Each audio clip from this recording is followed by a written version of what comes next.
بالعيد بنسألكم ليش ما في عنا الأعياد ولا زينة يا على أرضي محروقة أرضي حرية مسروقة سمانا عم تحلم عم تسأل الأيام وين الشمس الحلوة ورفوف الحمام يا على أرضي محروقة أرضي حرية مسروقة أرضي صغيرة مثل صغيرة أعطونا السلام أعطونا الطفولة أعطونا الطفولة. Pada kesempatan ini alhamdulillah kita kedatangan tamu, kita manfaatkan aja untuk menyampaikan pengalaman-pengalamannya, terutama yang update ya, yang baru aja ya. Pengalaman apa saja yang perlu kita ketahui. Mangga Bapak atau Budi, mudah-mudahan banyak manfaatnya. Silakan.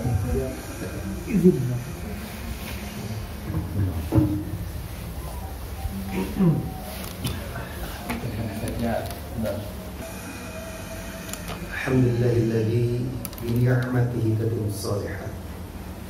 Segala puji bagi Allah yang dengan nikmatnya seluruh kebaikan menjadi sempurna. Alhamdulillahilladzi fa'alafa baina qulubina fasbahna bi ni'matihi ikhwan. Segala puji bagi Allah yang telah menyatukan hati-hati kita dan dengan nikmatnya menjadikan kita bersaudara. Allahumma shalli ala Muhammad wa ala ali Muhammad kama shallaita ala Ibrahim wa ala ali Ibrahim innaka Hamidum Majid. Allahumma barik ala Muhammad wa ala ali Muhammad kama barakta ala Ibrahim wa ala ali Ibrahim fil alamin innaka Hamidum Majid. Allahumma shalli ala sayyidina wa habibina wa qudwatina wa maulana Muhammad sallallahu alaihi wasallam al-mujahidin syahid.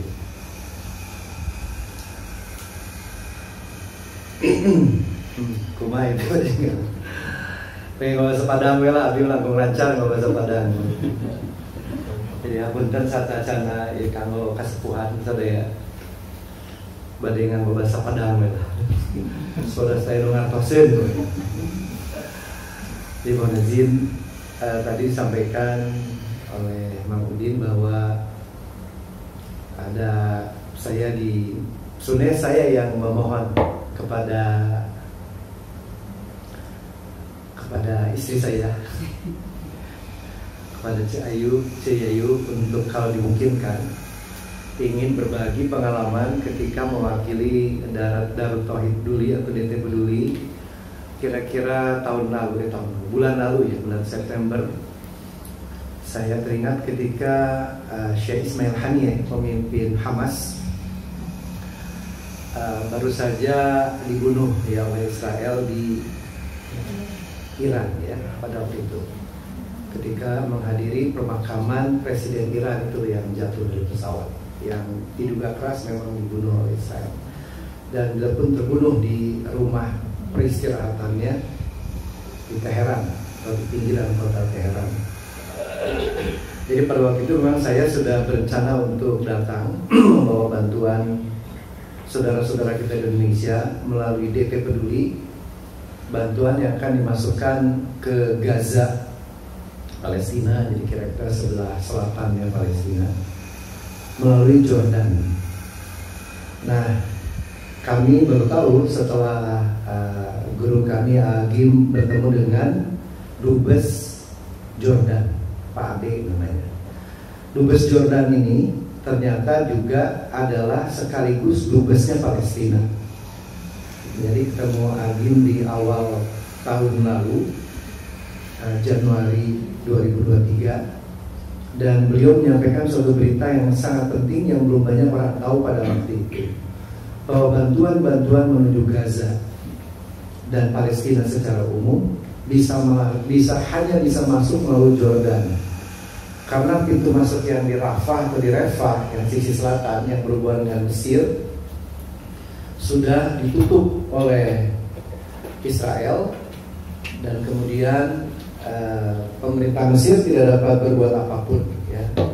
Jenderal Asisi yang mengkudeta Presiden Morsi almarhum, ketua gerakan Ikhwanul Muslimin yang pertama kali menang secara sah di Mesir, tapi kemudian dikudeta oleh Jenderal Asisi, diduga keras dengan bantuan Amerika dan antek-anteknya. Jadi pada waktu itu Rafah itu memang tidak bisa lagi, banyak sekali bantuan-bantuan, truk-truk tronton itu puluhan mungkin ratusan tidak bisa masuk melalui pintu Rafah. Jadi banyak yang frustasi negara-negara donor yang membantu karena tidak bisa masuk. Sudah ditutup oleh Israel, dan kemudian juga pemukiman atau kamp-kamp pengungsian di sekitar selatan, di Khan Yunis ya kalau di selatan, terus lagi ke bawah ya ke Rafah berbatasan dengan Mesir itu dibom. Nah, ketika ada informasi bisa masuk melalui Jordan, maka di darat lain memulai memasukkan 2 bantuan truk tronton gitu ya. Ya, tronton itu truk yang gede banget itu, yang panjang gitu ya. Dan alhamdulillah berhasil. Oh benar ini informasinya dari Pak Dubes. Jadi akhirnya kami mulai mengajak lembaga lain, belum berani dulu mengajak lebih besar. Setelah berhasil baru berani mengajak. Jadi mengajak 3 lembaga lagi, Rumah Zakat di Bandung, kemudian LAZ, Laznya Persis, dan satu lagi Wakaf Salman. Maka pada waktu itulah saya berangkat. Jadi awal bulan September ya. Awal bulan September ya, berarti 1 bulan lalu lah. Dan pada waktu itu sempat terjadi kegalauan karena Iran mengancam Israel, pokoknya kami akan balas dendam. Tamu kami, pemimpin Hamas Ismail Haniyeh, Sheikh Ismail Haniyeh, insya Allah berikan syahid pada beliau, itu dibunuhnya di negara kami, sedang menjadi tamu kami. Dalam rangka kami memuliakan tamu kami akan balas, pokoknya balas lah. Itu apa ya waktu itu? Jadi saya tadinya mau berangkat mikir-mikir, ya.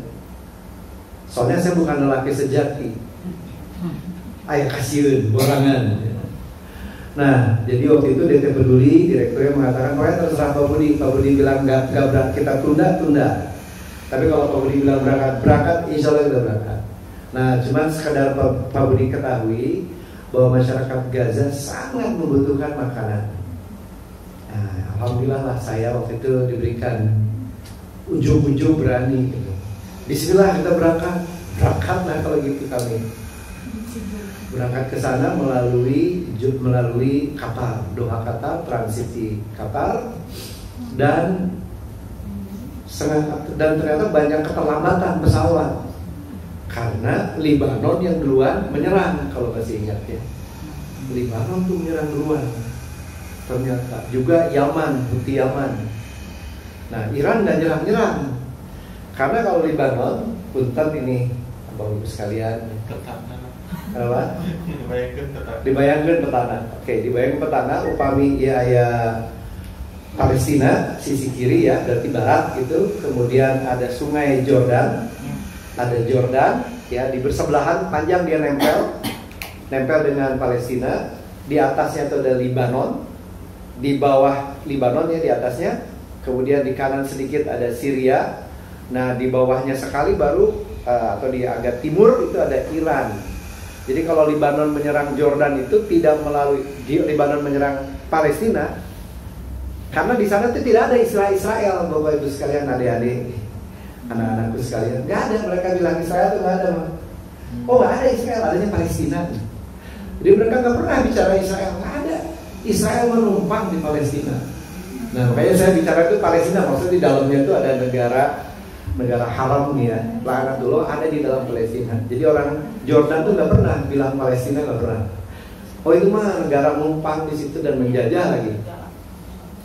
Nah jadi sebelahannya itu dengan Jordan, panjang sekali, dibatasi oleh Sungai Jordan. Nah di atasnya Libanon. Kalau Iran tuh rada-rada di timur selatan. Jadi kalau nembak itu memang melalui Jordan. Kayak sekarang kita dengar beberapa rudalnya Iran yang menuju Palestina, tanda kutip pada Israel di situ, itu ditembakin juga oleh Raja Jordan kan, marah, masyarakat Jordan marah. Kenapa belain Iran? Ya, kira-kira begitu ya. Karena Iran baru nembak itu 1 Oktober.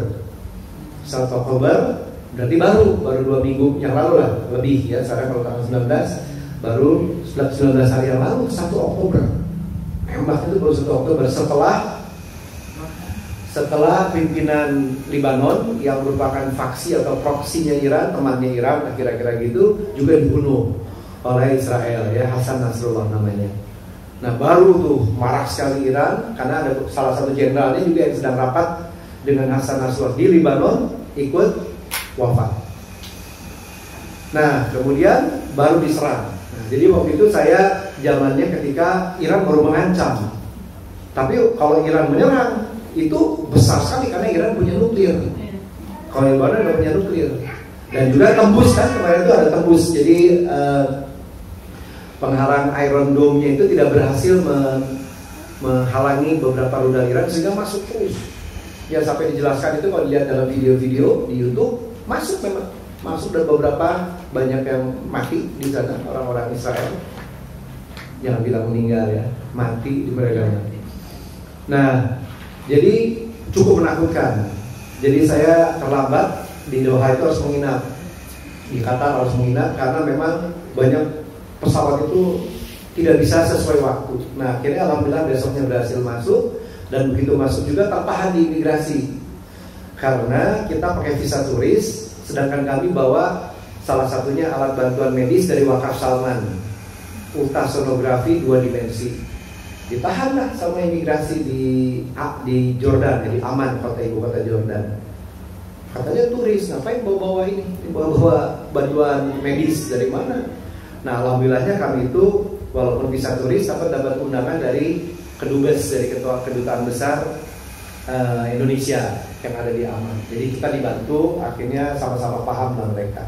Pada waktu banyak pejuang-pejuang Afgan, banyak pejuang-pejuang Afgan dipulangkan sama Jordan.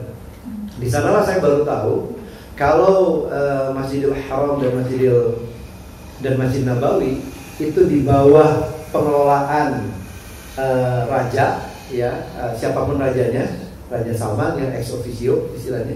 Nah kalau Palestina, Baitul Maqdis itu di bawah pengelolaannya Raja Jordan. Makanya Raja Jordan berkepentingan sebetulnya. Jadi ada kesepakatan antara Raja Jordan atau Jordania, ya, kerajaan Jordania, kesepakatan dengan Israel untuk tidak saling mengganggu.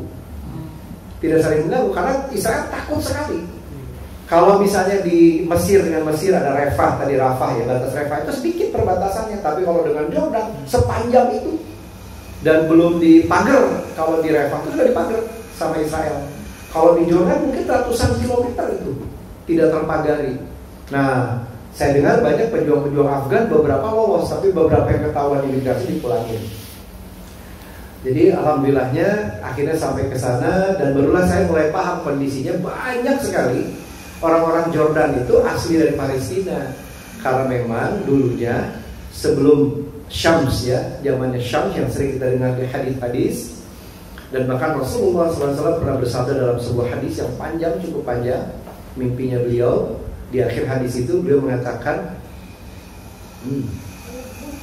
ala wa innal imana idza waqa'atil fitan bisyams. Ketika terjadi di dunia ini banyak sekali fitnah, maka iman yang masih terjaga itu adanya di Syams. Nah, Syams itu salah satunya Palestina. Dulu Syams itu ada 4, sekarang dibagi-bagi oleh Inggris dan Prancis. Ada Palestina, Jordania, Syria, dan Lebanon. Karenanya di Jordan itu sebetulnya banyak sekali orang Palestina. Penduduk Jordan termasuk pengungsi ada 11,5 juta. Sedikit aja 11,5 juta. Kalah sama Jakarta siang hari. Jakarta siang hari itu 12,5 juta.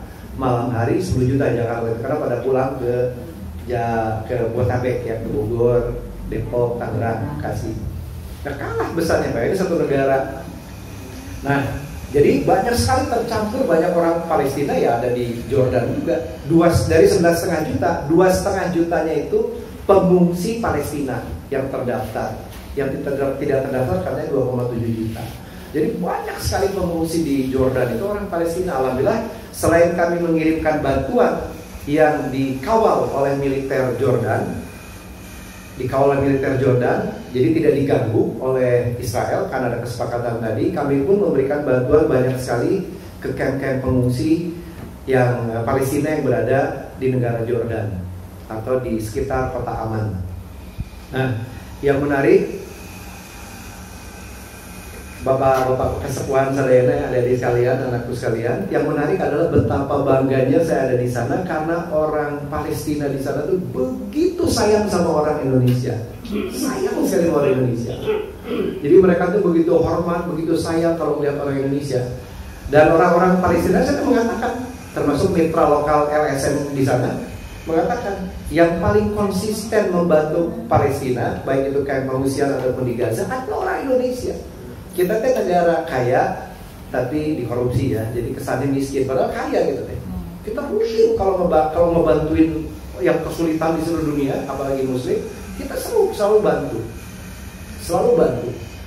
Jadi kita mah sudah ada statistiknya, sudah ada yang menilai di dunia ini negara yang tidak terlalu kaya tapi sangat besar keinginan untuk membantunya, itu adalah Indonesia. Dan itu kalau kita ketemu orang Palestina, wah, kalau kita tahu Indonesia, wah, langsung dipeluk, wah, saya terharu sekali. Ternyata bukan hanya sama orang Palestina saja, tapi orang-orang Jordan, pejabat-pejabatnya, kalau orang melihat orang Indonesia itu hormat sekali. Karena kita mah nggak punya duit juga, kalau soal membantu mah besar. Ini sebuah hal yang patut disyukuri betul soal ini. Nah, yang menarik, Bapak Ibu sekalian, izinkan saya mungkin mendengarkan aja ya di sini bagaimana ketika Israel laknatullah ini begitu sekarang tidak bisa lagi membohongi dunia. Kalau dulu sebelum adanya sosial media, mereka dengan mudah membohongi kita, ya. Buzzernya udah kelas luar biasa. Ya. Jadi buzzer-buzzernya lewatlah presiden kita mah, ya. Buzzer di sana mah lebih canggih ya. Buzzer di sana itu membayar, mereka harus keluar miliaran dolar untuk merubah opini masyarakat dunia agar Israel terlihat baik. Tidak mungkin sekarang. Tidak mungkin lagi terjadi. Dulu sebelum tanggal 7 Oktober Hamas menyerang Tel Aviv, bahkan dari darat, dari laut, dari udara, ya, melalui parasut itu diserangnya. Maka seorang pemimpin Islam di Eropa mengatakan sebelum 7 Oktober itu setiap hari ada 40 orang Eropa masuk Islam. Jadi, sekarang setelah kejadian Hamas menyerang 7 Oktober, kemudian Israel membalas dan dunia melihat ketabahan orang-orang Palestina, maka yang masuk Islam sehari di Eropa 800 orang. 40 kali 20 betul ya, 20 kali lipat soalnya. 800 orang per hari. Nah, jadi Bapak Ibu sekalian, kalau saya dengarkan dulu ini seorang sebentar.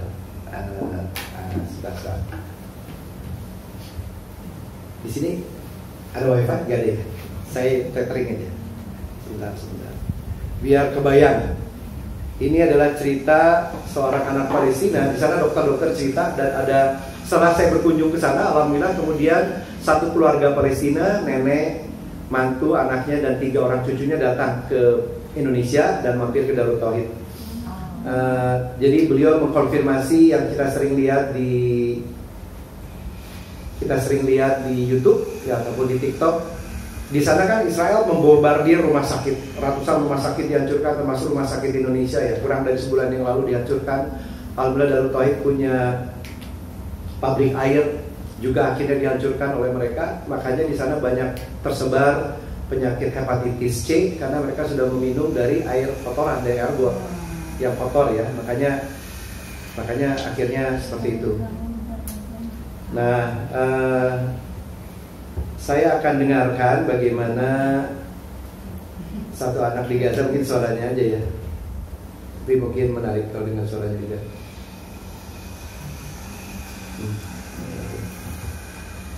Jaga bisa terdengar. Ini seorang anak yang wah.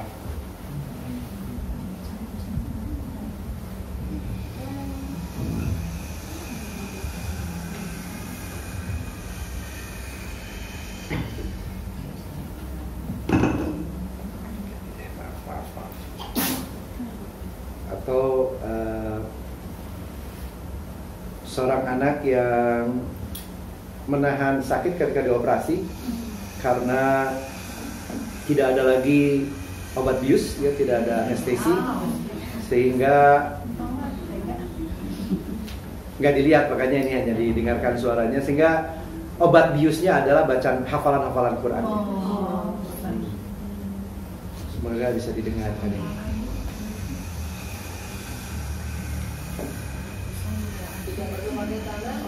Iklan soalnya gratisan, bener. Gratisan mah nggak iklan adalah.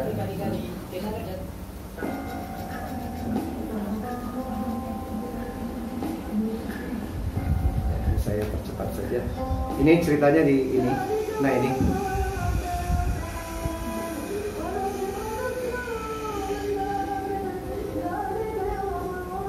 Ini sedang dioperasi tanpa anestesi, tanpa obat bius. Jadi dokternya terus mengusap-ngusap kepala anak ini, dan beliau ini menahan sakit sambil terus membaca hafalan-hafalan Qurannya.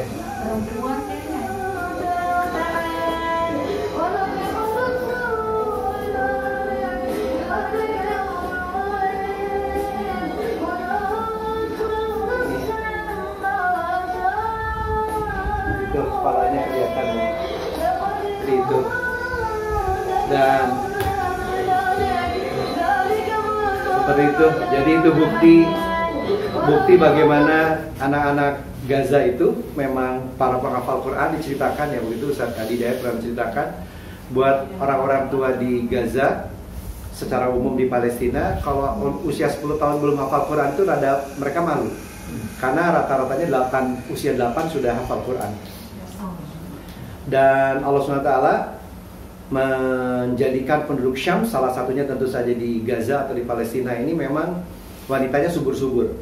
Sudah terdengar di dunia bagaimana kalau mereka melahirkan itu minimal kembar 4. Jadi kembar 2 itu jarang, kembar 4 itu minimal, kembar 6, kembar 8, kembar 10 gitu ya. Banyak jadi anaknya.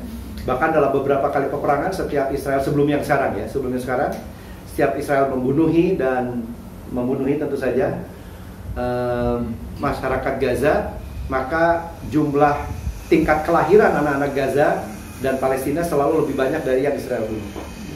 Memang seperti itu kondisinya. Seperti dipersiapkan gantinya. Sudah dipersiapkan gantinya, leres. Karena itu seorang dokter Amerika yang menjadi sukarelawan di sana, 10 hari saja ketika pulang, beliau melaporkan ke dunia akhirnya. Beliau katakan selama 40 tahun beliau bekerja sebagai dokter di Amerika, dibandingkan 10 tahun menjadi sukarelawan di Gaza, nggak ada artinya. Karena saya yakin anak-anak Gaza itu dibunuh oleh penembak jitu ya, sniper, orang-orang IDF itu ya, tentara laknatnya Israel ini, laknatullah, itu persis di kepala dan di dada, di titik yang sama. Jadi mereka memang sengaja mau membunuh, menghancurkan etnisnya Palestina. Dan dia yakin bahwa ini terjadi genosida istilahnya ya, genosida. Jadi Bapak sekalian, apabila kita ingin belajar kalau kita ingin belajar semangat pengorbanan, kekuatan, ketabahan, keteguhan, keimanan yang kuat, kita belajar kepada saudara-saudara kita di Gaza.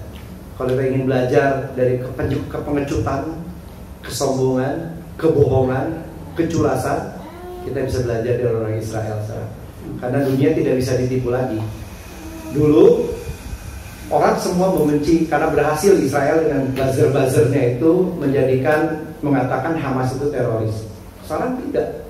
124 negara setuju Palestina menjadi anggota tetap PBB.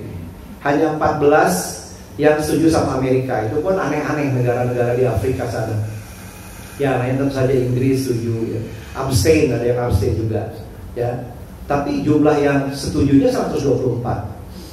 Nah, Bapak Ibu sekalian, kita perlu betul-betul memahami. Kalau kita mendengarkan yang barusan, adik-adik sekalian, oh kita kasihan, nggak apa-apa, kita kasihan bagus. Kita kasihan, tapi kita perlu ingat, itu bukan peperangan, tapi ini adalah pembantaian. Karena yang terbunuh rata-rata dari angka yang paling baru, mungkin PBB mengatakan 27.000, angka yang saya punya 34.000 bulan lalu saja, yang syahid insya Allah, belum lagi 100-an ribu lebih yang luka, maka 70%-nya adalah orang ibu-ibu dan anak-anak yang tidak bersenjata. Jadi mereka itu tidak berperang karena mereka membunuhnya orang yang tidak bersenjata. Kalau peperangan antara IDF dengan Izzuddin al-Qassam misalnya ya, brigade militernya Hamas ataupun brigade Al-Quds, maka mereka kalah. Mereka selalu kalah. Semua pengamat militer di dunia ini mengatakan Israel kalah ketika 1 lawan 1, bahkan istilahnya jarak 0. Karena para pemuda Gaza pakai sendal jepit, kita bisa lihat kalau di TikTok ya, pakai sendal jepit datang mendekati tank Merkava, nempelin bom, pergi, tembak, blur, hancur. 1 lawan 1. Di sana dikenal selalu para mujahidin Izzuddin al-Qassam khususnya, sayap militer Hamas adalah para penghafal Quran. Mereka baru saja mengumumkan tanggal 9 bulan 9 ya, Abu Ubaidah, jubirnya Hamas, mengatakan, Izzuddin al-Qassam mengatakan, kami baru saja merekrut ribuan anak-anak muda untuk menjadi mujahid-mujahid yang baru yang kami sudah persiapkan, dan salah satu syarat mutlaknya adalah hafal Quran 30 juz. Itu salah satunya. Dan dikenal dalam peperangan mereka selalu sebelum menyerang atau nembak ya, atau merudal, mereka selalu membaca surat Al-Anfal ayat 17. A'udzubillahi minasyaitonirrajim. Falam taqtuluhum walakinnallaha qatalahum wa ma ramaita id ramaita walakinnallaha rama. Ya, bukan kalian yang membunuh ketika kalian membunuh, tapi Allah lah yang membunuh. Bukan kalian yang melempar ketika kalian melempar, tapi Allah lah yang melempar. Untuk itu mereka baru berdoa, Rabbi sadid, ya Allah tepatkanlah sasaran. Makanya luar biasa, karena punya ruhiyah yang demikian tinggi di dalam jiwanya, hafal Quran, keyakinan sangat tinggi. Ini anak kecil ini obat biusnya adalah hafalan Quran mereka, dan itu terjadi di Gaza. Jadi kalau kita ingin belajar keyakinan akan agama kita dan kita yakin kita menang, ya ada di situ. Dan ketika masyarakat Eropa dari tadinya hanya 40 orang per orang masuk Islam, saat ini ada 400 orang, 40 kali 20, 800 orang yang masuk Islam per hari. Itu sebetulnya adalah kemenangan Islam. Karena hakikat kemenangan di dalam Islam adalah ketika terbukanya hati manusia menerima Islam dan kemudian mereka masuk Islam. Seperti yang kita sering sudah hafalkan, a'udzubillahi minasyaitonirrajim, idza jaa nasrullahi wal fath wa ra'aitan nasa yadkhuluna fi dinillahi afwaja fasabbih bihamdi rabbika wastaghfir innahu kana tawwaba. Apabila kalian perhatikan manusia mulai berbondong-bondong masuk ke dalam agama kalian, agama Islam, maka sucikanlah Allah, fasabbih bihamdi, kemudian pujilah Allah SWT, mohon ampunlah, semuanya Allah Maha penerima taubat. Jadi kita lihat sebetulnya hakikatnya kita menang. Dulu orang-orang tidak membela Palestina, sekarang hampir semua orang, khususnya masyarakat dunia, membela Palestina. Jadi masyarakat dunia itu mengatakan dalam bahasa Kristen, now I stand with Palestine. Sekarang saya berdiri bersama orang Palestina. Sayangnya negara-negara Arab, pemerintahannya juga termasuk pemerintahan Islam, malu-malu, membelanya masih malu-malu. Ya, I stand with Israel, artinya gitu kan. Tapi alhamdulillah sekarang sudah mulai terbuka, dan yang luar biasa, punten pakai bahasanya ini saya agak kasar, kurang ajarnya. Kalau Amerika, Prancis, Inggris, Itali, Jerman, begitu Iran mau mengancam akan menyerang, itu mereka mengatakan kami akan membantu Israel. Langsung ngirim kapal induk. Amerika tahu ngirim kapal induk yang besar banget, yang ada pesawat-pesawat tempurnya itu loh. Ya. Nah, kalau pemerintah Islam ya diam-diam aja. Diam-diam aja. Nggak ada yang berani, paling baru bantuan kemanusiaan, diam-diam. Saya tahu ada yang masuk juga senjata diam, tapi nggak berani kita ini. Jadi kita menunjukkan betapa benar periodisasi ya yang disampaikan oleh Rasulullah SAW, bahwa kita ini sekarang berada dalam periode mulkan jabrian, para pemimpin yang memaksakan kehendak. sekarang terjadi segini. Tapi saya sepakat dengan para ulama bahwa sebetulnya Mulkan Jabriyah ini sudah di akhir-akhir. Periodenya sudah di akhir-akhir, kita akan masuk kembali kepada periode khilafah. Ya, khilafatul ala minhajul nubuwah. Akan kembali kepada khilafah berdasarkan metode manhajnya Nabi. Insya Allah sebentar lagi. Jadi saya teringat mungkin satu hadis terakhir ya. Kalau nanti ada yang ingin ditanyakan boleh. Rasulullah SAW pernah bersabda, ada dua hal kalau gitu, bahwa roh-roh jiwa-jiwa kita ini, roh-roh kita ini akan dibariskan oleh Allah SWT bersama roh-roh yang satu frekuensi dengan kita. Ini merupakan indikator bagi kita sendiri, Bapak-Ibu sekalian, adik-adik, anak-anakku sekalian, apakah kita masih nyantol hati kita dengan saudara-saudara kita di Palestina. Rasulullah SAW bersabda, al-arwahu junudun mujannadah. Sesungguhnya arwah-arwah ini dibariskan sesuai dengan arwah-arwah atau roh-roh yang memang satu frekuensi dengannya. Jadi kalau kita sudah mulai sering lupa, karena data yang kami punya di DT Peduli, 3 bulan terakhir masyarakat Indonesia itu sudah mulai lupa pada Palestina ya. Nah sekarang kita perlu bertanya pada diri kita sendiri, sudah sejauh mana kita ingat minimal kita mendoakan. Alhamdulillah di Eko Pesantren kami 5 waktu melakukan qunut nazilah, sholat 5 waktu, sholat qunut nazilah. Alhamdulillah, mohon mudah-mudahan, saya berharap ini semakin menyebar di seluruh Indonesia, di dunia, bahkan juga nanti di Majalengka. Karena ya sudah ada contohnya, Rasulullah SAW pernah mengirim 70 orang sahabat hafal Quran karena sebuah kaum kafir minta diajari Al-Quran, tapi kemudian mereka dibantai, dibunuh, maka sebulan penuh Rasulullah SAW mendoakan kehancuran bagi kaum ini. Ini bayangkan, itu baru sesaat aja kan dibunuhnya. Ini berbulan-bulan, 1 tahun lebih. 7 Oktober, sekarang sudah 19 Oktober 2024. Sudah 1 tahun lebih 12 hari ya, kita kemudian berdoa aja, mereka berkorban, berjuang, bersabar, mujahid-mujahid Palestina dan Gaza, kita mendoakan aja nggak bersabar. Padahal minimal kalau kita tidak bisa kirim dana, lebih baik lagi bisa kirim dana, minimal berdoa. Karena berdoa itu minimal 3 hal kata para ulama. Yang pertama, doa ini adalah ad-du'a silahul mu'min, dia merupakan senjatanya kaum mukminin. Yang kedua, ad-du'a mukhul ibadah, doa itu adalah otaknya ibadah. Dan yang ketiga, kalau kita mendoakan saudara-saudara kita tanpa sepengetahuan mereka, maka kemudian mereka akan mengaminkan amin walaka bimislih, juga doa yang sama untukmu. Jadi 3 hal itu. Jadi saya menghimbau pada diri saya sendiri, tentu saja keluarga saya, semoga Allah menghujamkan pada kita keyakinan untuk senantiasa mendoakan saudara-saudara kita di Palestina. Karena ini merupakan kebaikan buat kita sendiri, insya Allah. Dan ini bukan hal masa hanya sekedar doa. Oh, bukan sekedar doa. Kita sangat percaya.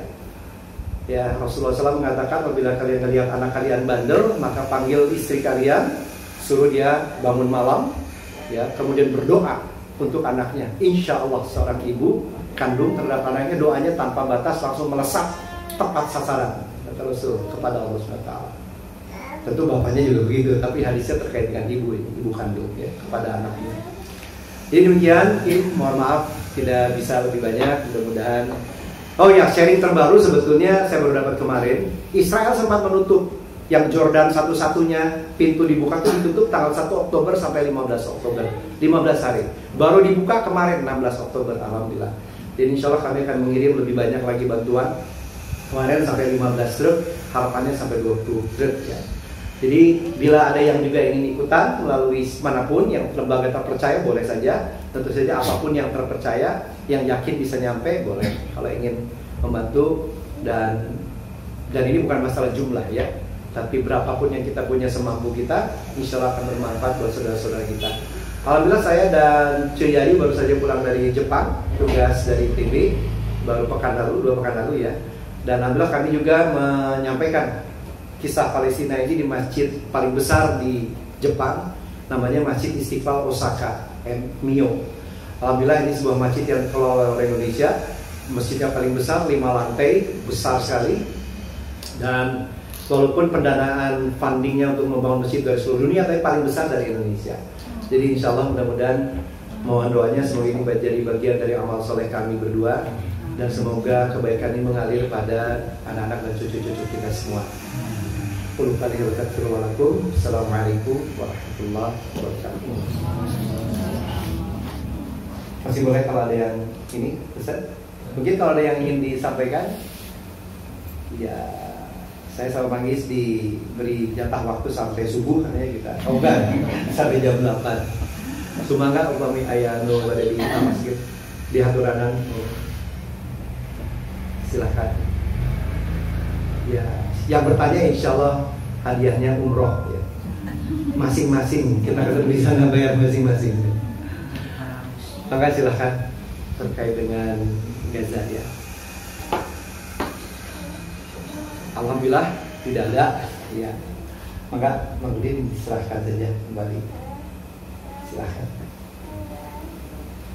Alhamdulillah, kita banyak dapat pengalaman. Ini menjelang makmurnya umat Islam, disesuaikan dengan tadi sampai yang masuk Islam sampai dari 20, 80, di 40 dikalikan jadi 800. Apa ini ada kecocokan dengan yang udah digariskan dulu dengan kenyataan yang sekarang gitu? Pernah membaca gitu nanti sekitar tahun berapa ya, pokoknya di 100 tahun ini gitu agama Islam akan menjadi gemilang gitu.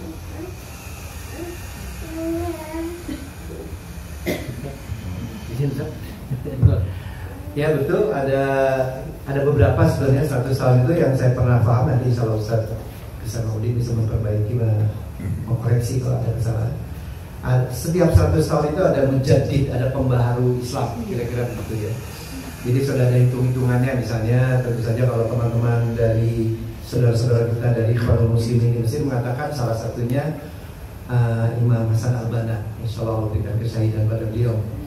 Jadi kemudian sekarang Syekh Ahmad Yasin, Hamas itu sebenarnya punya keterkaitan erat dengan Ikhwanul Muslimin di Mesir ya, di Mesir. Nah, jadi sayapnya Ikhwanul Muslimin di Palestina namanya Hamas. Nah, pemimpin spiritualnya namanya Syekh Ahmad Yasin. Syekh Ahmad Yasin yang dilumpuhkan, disiksa oleh Israel. Beliau memperkirakan bahwa kemenangan Islam itu akan mulai dari Palestina, dari Baitul Maqdis, di mana ada Masjidil Aqsa di situ, yang merupakan kiblat pertama. Tadi sudah dibahas oleh Ustazah Bila.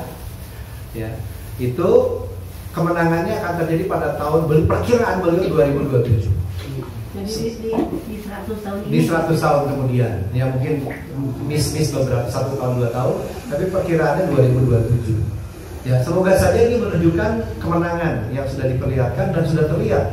Kalau kita hanya melihat dari banyaknya orang yang syahid di Palestina dan itu dianggap sebagai sebuah kekalahan, tidak pernah. Dalam sejarah peperangan Islam yang saya pahami, dalam sejarah Islam itu kita selalu menang tidak berdasarkan jumlah. Mulai dari perang Badar, perang Uhud, perang Ahzab, Khandaq, ya, Yarmouk, ya, Mu'tah. Bahkan ketika di perang Yarmouk jauh sekali perbandingannya jumlahnya orang Islam dibandingkan pada waktu itu kekaisaran Romawi yang langsung dipimpin oleh Heraklius misalnya. Kita selalu kecil sedikit. Dan artinya kemudian kita dibantu oleh Allah SWT dengan ribuan malaikat, begitu kan?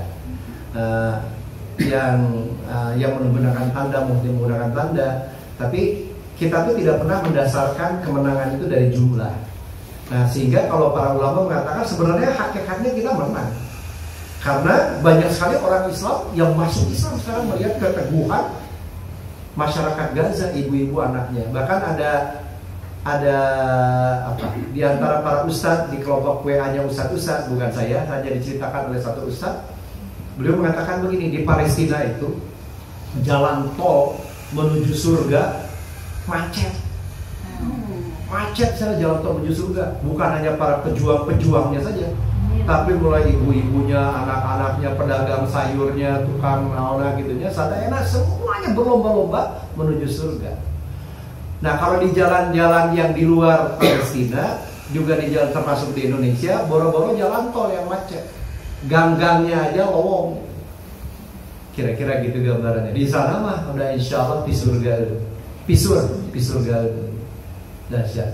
Jadi kembali ke yang 100 tahun yang saya pahami begitu.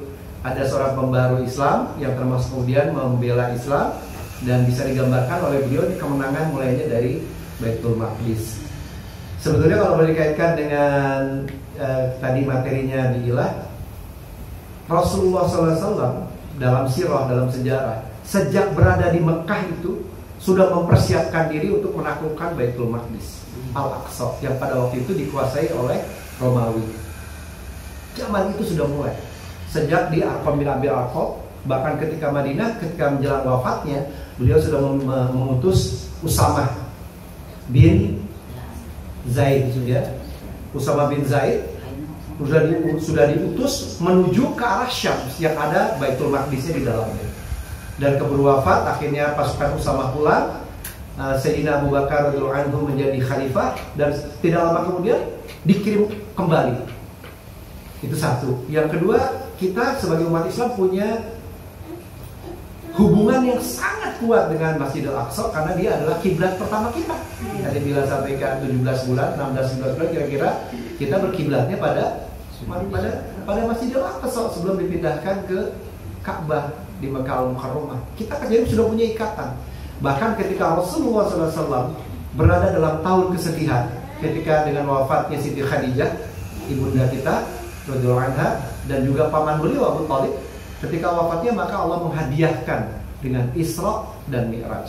Isra dari Makkah Al-Mukarramah ke Masjidil Aqsa, kemudian dimi'rajkan ke langit ke-7 sampai ke Sidratul Muntaha, yang akhirnya mendapatkan kewajiban sholat 5 waktu setelah Rasulullah SAW diskusi dengan Nabi Musa alaihissalam. Jadi sejak awal dalam sirah yang sudah dikonfirmasi oleh banyak ulama, bahkan Rasulullah SAW pada saat di Masjidil Aqsa sebelum Mi'raj ke Sidratul Muntaha ke langit, memimpin sholat bersama dengan seluruh nabi-nabi sebelumnya, dan Rasulullah SAW diminta menjadi imam sholat di Masjidil Aqsa.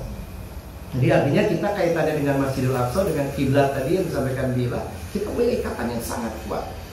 Bahkan nenek-nenek yang datang ke Indonesia itu, nenek dan cucu dan mantu dan anaknya mengatakan, sebetulnya kita ini sedang mempertahankan Masjidil Aqsa, dan apabila Masjidil Aqsa direbut oleh Israel, sama artinya dengan kekalahan dunia.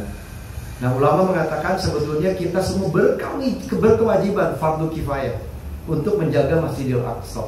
Tapi sekarang kewajiban kita ini diwakili oleh para mujahid-mujahid di Gaza. Jadi kita perlu bersabar terus-menerus mendoakan mereka, dan insya Allah doa itu akan juga kembali pada kita, karena malaikat mengaminkan amin walaka bimithli, juga doa yang sama untuk engkau. Begitu gitu. Teman-teman.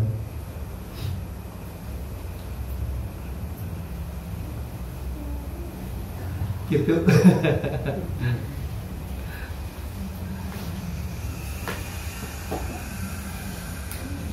Jadi salah nama Israel menumpang di Palestina-nya.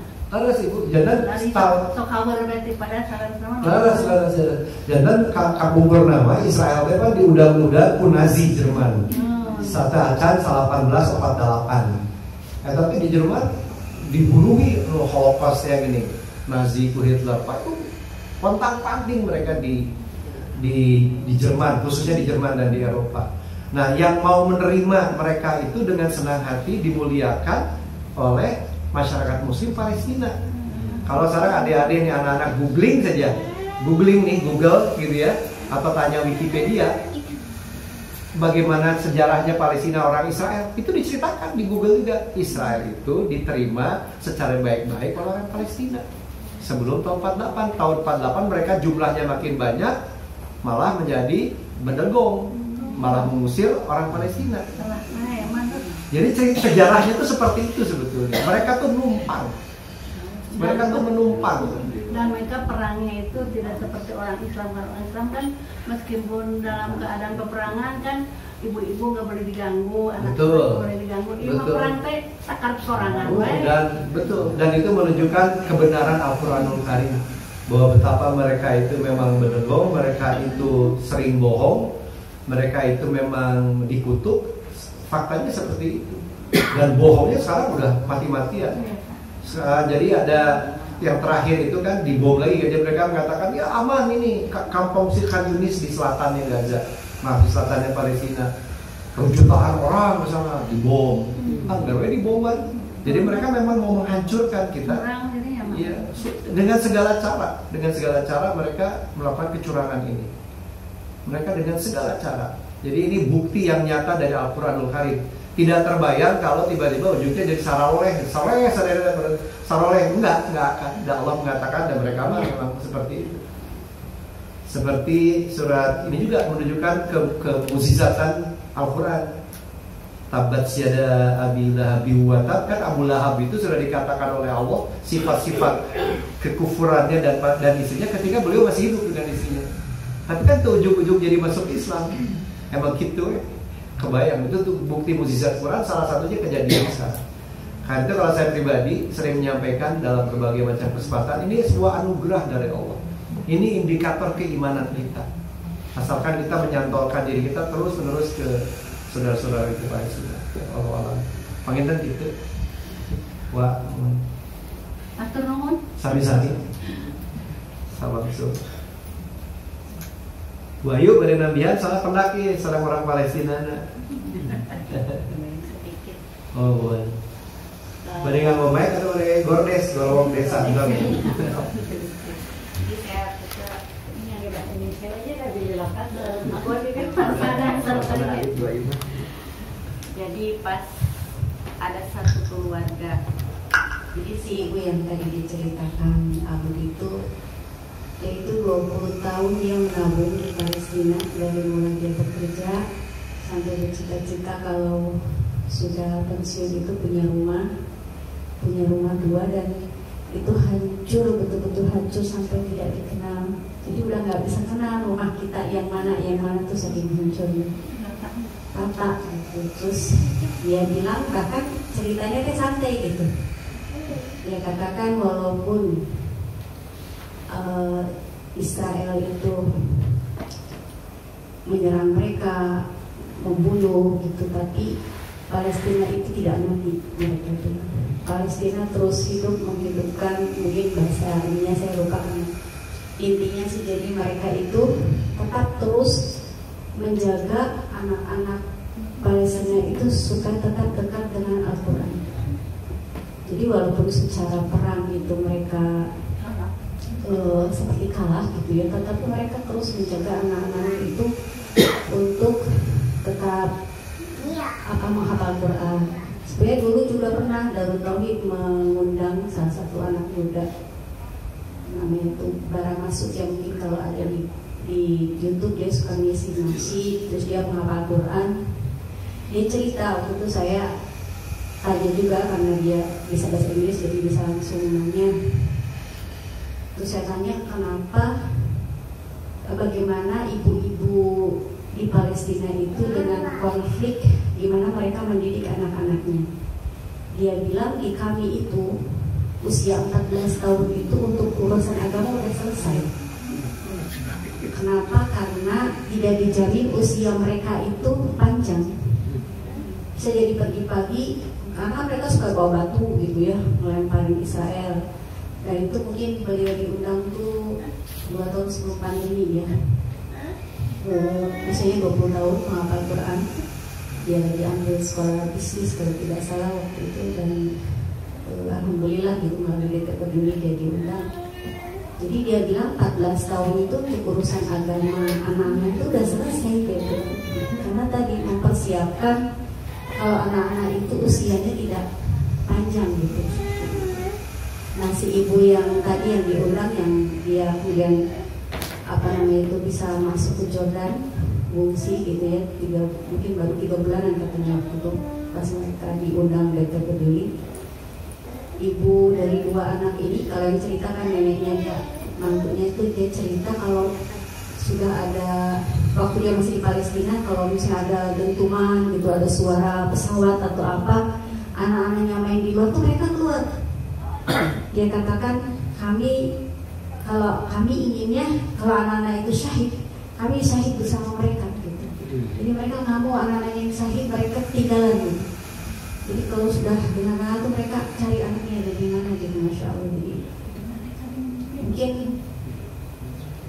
kalau secara fisik, kalau saya pernah baca gitu, secara fisik itu mereka mendapat tekanan, tapi tekanan itu mengangkat mereka menjadi mulia, terangkat dengan syahid ataupun terangkat agamanya. Karena sekarang orang melihat Palestina itu orang-orang yang luar biasa gitu ya, sesuatu yang secara umum orang melihat anaknya itu wafat sedih. Di Palestina itu mereka malah gembira, ya gembira dalam artian mereka menghantarkan anak-anaknya itu pulang kepada Allah SWT dalam keadaan mulia gitu. Jadi tertekan, tapi tertekan itu mengangkat kemuliaan mereka gitu. Jadi keyakinannya mereka itu membuat mereka itu derajatnya malah terangkat dengan tekanan. Ya dunia bisa melihat sekarang ya, bahkan sekarang juga seperti mahasiswa di Oxford, Harvard, mereka juga udah berani sekarang mereka. Ketika temannya itu saat wisuda karena dia mendukung Palestina tidak digolkan, teman-temannya itu langsung protes gitu seperti itu. Jadi sudah rahasia dunia. Jadi saya melihat si ibu dengan menantunya, dengan anaknya, dengan cucunya, itu dia ketika diundang di Darut Tauhid itu penderitaan itu seperti sudah sesuatu yang ya artinya dengan penderitaan ini kami terangkat kemuliaannya. Jadi mereka sudah merasa tidak lagi seperti yang ya sedih ada, tapi setiap kata demi katanya itu udah bermakna aja gitu. Ngomongnya sedikit-sedikit tapi dan ngomongnya biasa gitu, tapi membuat kita wah seperti punya kekuatan gitu. Iya seperti itu. Jadi ngomongnya sih biasa aja gitu, tapi ketika yang diomongkannya itu sesuatu yang bagi kita itu jadi ilmu gitu, jadi pengalaman yang wah luar biasa gitu ya. Dengan kesulitan-kesulitan itu membuat mereka diangkat derajatnya oleh Allah SWT. Jadi memang tidak hanya pas kasus 7 Oktober ya, sebetulnya yang waktu saya baru masuk ini diundang DT itu mereka itu orang Palestina sudah mempersiapkan anak-anaknya, karena bisa jadi mereka tadi usianya muda-muda sudah syahid. Jadi mereka betul-betul mempersiapkan anak-anaknya itu karena khawatir usia mereka itu tidak panjang gitu, seperti itu. Kepangitan tabiran seperti itu.